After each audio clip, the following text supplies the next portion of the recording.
Buffy.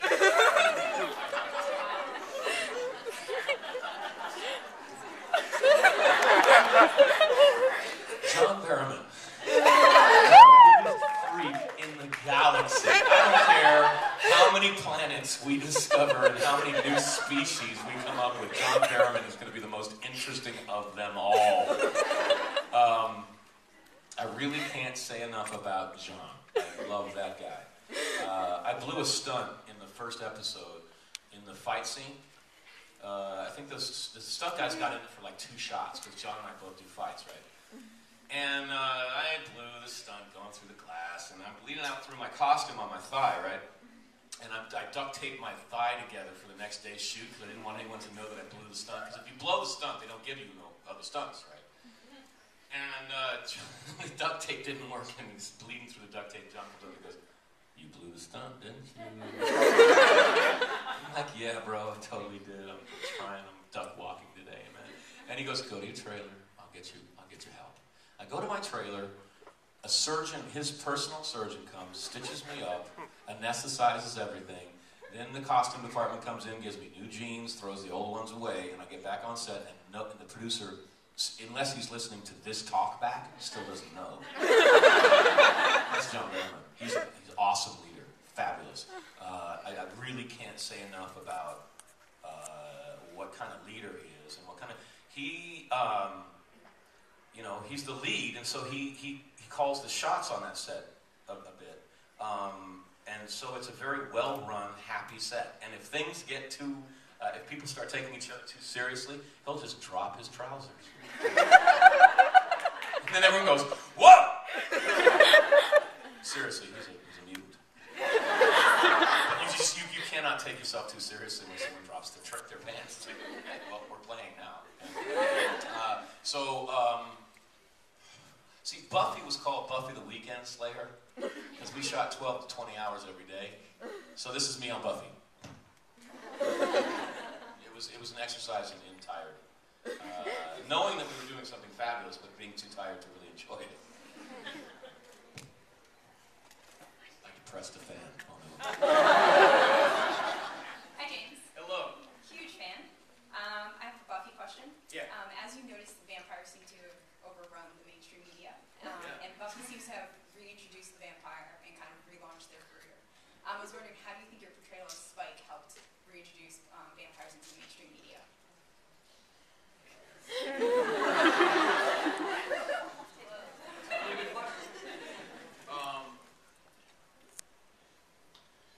Joss came up to me early on, and he goes, "I don't like that Anne Rice crap."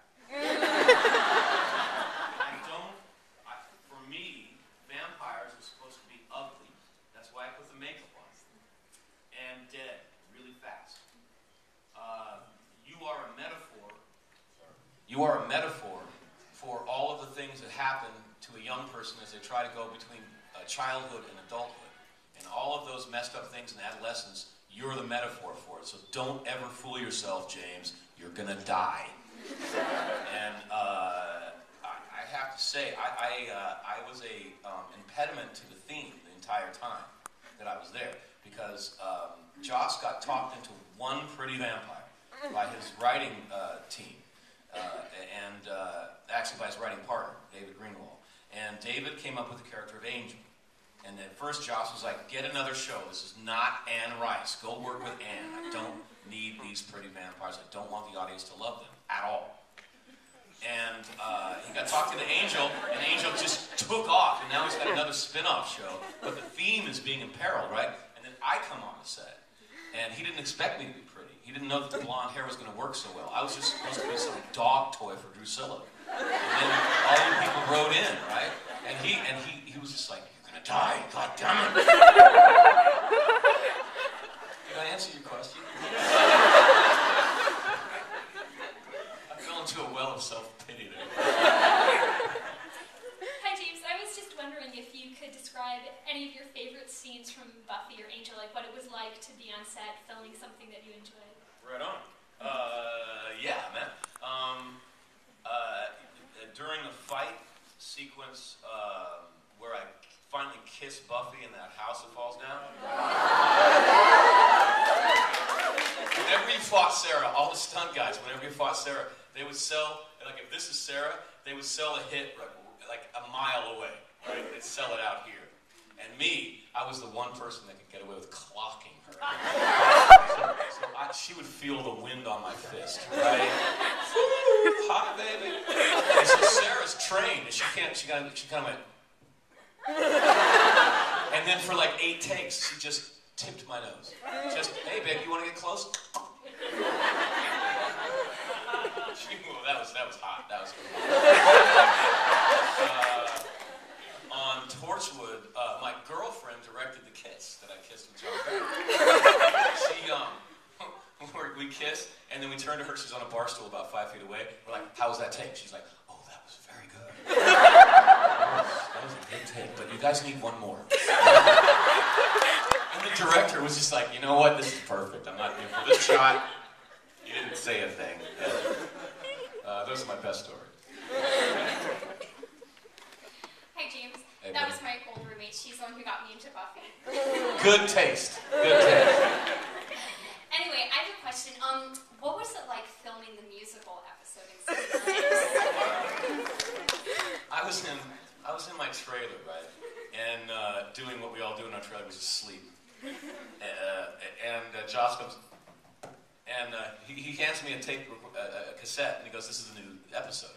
And I'm like, "Oh, usually we get a script, but okay." And he leaves, and I go over and I put the tape in, and I hear some music, and I'm like, "What the? What?" And it's Josh and his wife Kai. And Josh is playing the piano, and he can't play to save his life. Out like a monkey.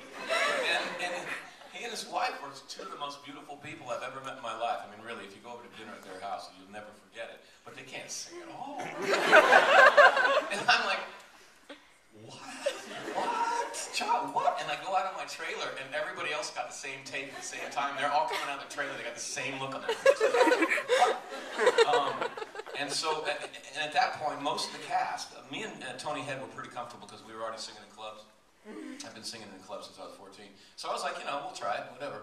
But for most of the cast, they were being asked to do something that they weren't trained to do in front of millions of people, in front of the world, right? So the cast went to Joss and said, look, man, you're going to ruin my career. If you ask me to juggle chainsaws, I'm going to cut my hands off. If you ask me to do a musical comedy, I'm going to flush my career. This is not what I'm prepared to do in front of an audience. I'm a dramatic actor, for God's sake. And he kept going, whatever. What now?